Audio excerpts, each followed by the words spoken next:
Hamlet, Scene 4 of Act 1. The platform.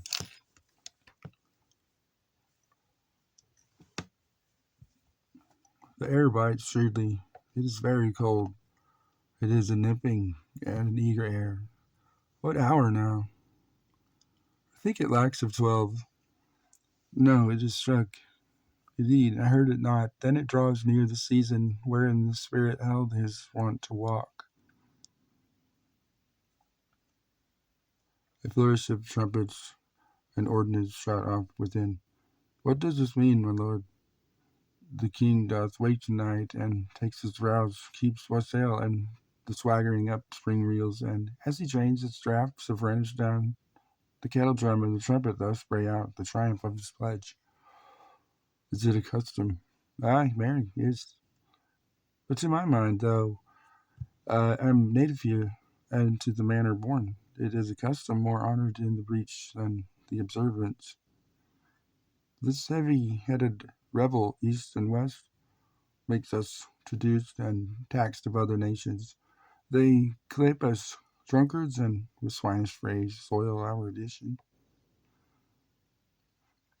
And indeed it takes from our achievements, though performed at height, the pith and marrow of our attribute. So oft it chances in particular men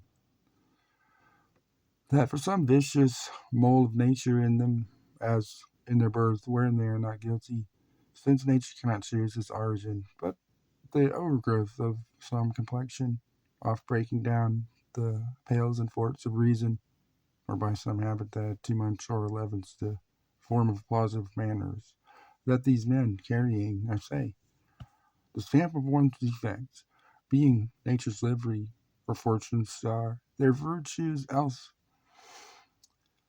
be they as pure as grace, as infinite as man may undergo, shall in the general censure take corruption from that particular fault.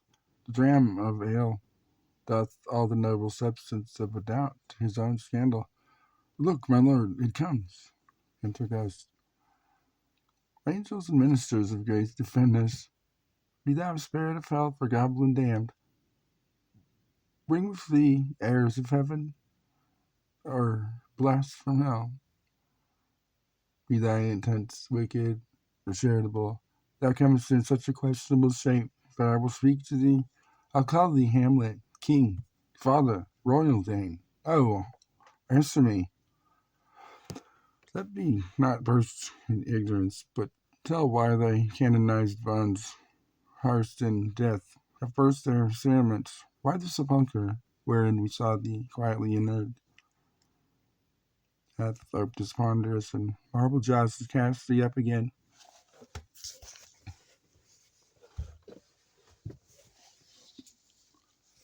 What may this mean, that thou, dead corse, again in complete steel, revisitest us to glimpses of the moon, making night hideous, and we fools of nature, so hardly to shake our disposition, with thoughts beyond the reaches of our souls? Say, why is this? Wherefore? What should we do?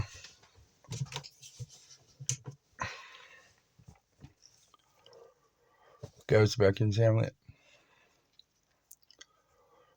It beckons you to go away with it, as if some impairment did desire to you alone. Look with what courteous action it waves you to a more removed ground, but do not go with it. No, by no means. It will not speak, then I will follow it. Do not, my lord. Why? What should be the fear? I do not see the life mine and a pin's fee, and for my soul, what can it do to that being a thing immortalized itself?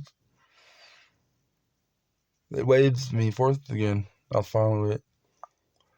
What if it tempt you forward toward the flood, my lord, or to the dreadful summit of the cliff that beetles o'er this base into the sea, and there assume some other horrible form, which might deprive your sovereignty of reason and draw you into madness? Think of it. The very place puts toys of desperation without more motive into every brain that looks so many fathoms to the sea and hears it roar beneath. It waves me still. Go on. I'll follow thee. You shall not go. Hold off your hands. Be ruled. You shall not go.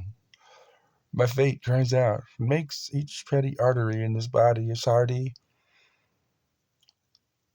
as the Nemean lion's nerve. Still am I called. Unhand me, gentlemen. By heaven, I'll make a ghost of him that lets me. I say, away, go on. I'll follow thee. Exit Ghost in Hamlet. He waxes desperate with imagination.